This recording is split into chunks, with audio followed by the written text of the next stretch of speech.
کیا روزے کی حالت میں آپ سر پہ پانی ڈال سکتے ہیں گرمیوں میں؟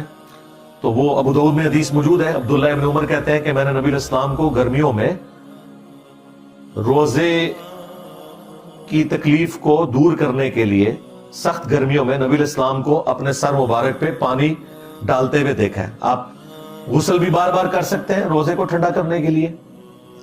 آپ گیلی چادر لینا چاہتے ہیں وہ بھی لے سکتے ہیں. اور بعض اوقات منہ بہت زیادہ خشک ہو جاتا ہے بعض لوگوں کا, وہ کلی بھی کر سکتے ہیں. کلی کر کے ایک بار پانی پھینک دیں, دیٹس آل. کئی لوگوں میں دیکھا وضو کے بعد بھی 50 دفعہ تھوکتے رہتے ہیں. یہ غلو ہے دین کے اندر. امام بخاری باقاعدہ صحیح بخاری میں تعلیقاً یہ روایتیں لے کے ہیں جو میں نے بتایا, مصنف ابن ابی شیبہ میں پوری اسناد ہے, اور امام بخاری نے ان کو اسپیشل نقل کیا ہے کہ ایک تابعی کا قول نقل کیا ہے امام بخاری نے کہ کلی کرنے کے بعد جو پانی منہ میں رہ جاتا ہے وہ اگر کوئی شخص نگل لے تو اس سے روزہ نہیں ٹوٹے گا. یہ امام بخاری نے باقاعدہ لکھا ہے.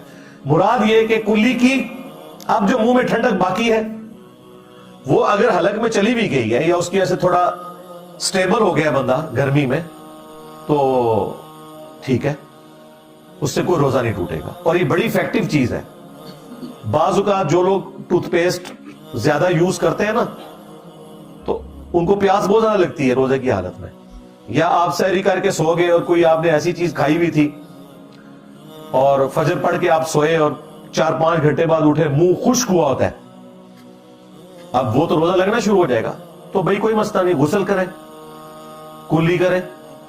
جیسے ہی منہ میں وہ پانی جاتا ہے نا تو منہ کی خشکی ایڈریس ہو جاتی ہے.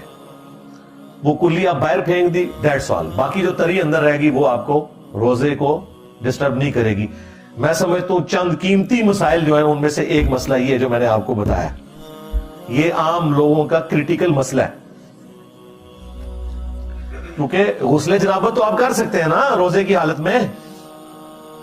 ابو داؤد میں حدیث ہے نا کہ روزہ دار جب غسل کرے تو اسے چاہیے کہ ناک میں زیادہ اوپر پانی نہ چڑھائے. ظاہر ہے کہ وہ پھر اگر حلق کے ذریعے اندر پہنچ گیا تو روزہ ٹوٹ جائے گا. اس لیے نبی علیہ السلام نے روزہ دار کو کہا کہ اس نے ناک میں پانی احتیاط سے چڑھانا ہے. اس سے ایک چیز تو پتا چلی کہ ناک میں وہ پانی ڈال سکتا ہے, یعنی ناک میں جو پانی ڈالا اس کی وجہ سے ناک اندر سے گیلا رہ گیا, وہ روزہ نہیں توڑے گا. دوسرا, اگر یہاں پہ کلی کا کوئی ایشو ہوتا تو نبی علیہ السلام کہہ دیتے کہ روزہ دار کلی بھی نہ کرے, کیونکہ منہ میں کچھ نہ کچھ پانی تو رہ جائے گا. ناک کا آپ نے فرما دیا, اب کلی بھی تو کرنی ہوتی ہے نا سٹارٹ میں, تو سنت طریقہ ہے.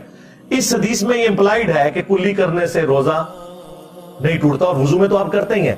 وضو کے علاوہ بھی آپ کلی کر سکتے ہیں. اور یہ میں آپ کو بتاؤں, یہ میں اس لیے اس مسئلے کو کریٹیکل سمجھتا ہوں, میرے ساتھ کئی دفعہ ایسے ہو جاتا ہے کہ میرا منہ بہت زیادہ خشک ہو جاتا ہے سحری کرنے کے بعد, اگر یعنی نماز کے بعد سو جاؤں تو وہ تو 10-11 بجے جب بندہ اٹھتا ہے تو لگتا ہے کہ ابھی روزہ توڑنا پڑ جائے گا. اتنی سخت یعنی منہ میں ایسی فیلنگ آتی ہے اور پیاس لگنا شروع ہو جاتی ہے. تو میں فوراً جا کے 2-3 دفعہ کلی کرتا ہوں. ٹھنڈے پانی سے کلی کریں, تھوک پھینک دیں, 5-7 منٹ بعد آپ کو لگے گا آپ کو پیاس ختم ہو چکی ہے. اور یہ شریعت نے آپ کو آسانی دی ہوئی ہے, یہ روزہ توڑنے میں نہیں آتا. یہ کریٹیکل مسئلہ تھا, اس لیے میں نے اس کے اوپر ذرا تفصیلی گفتگو کی ہے.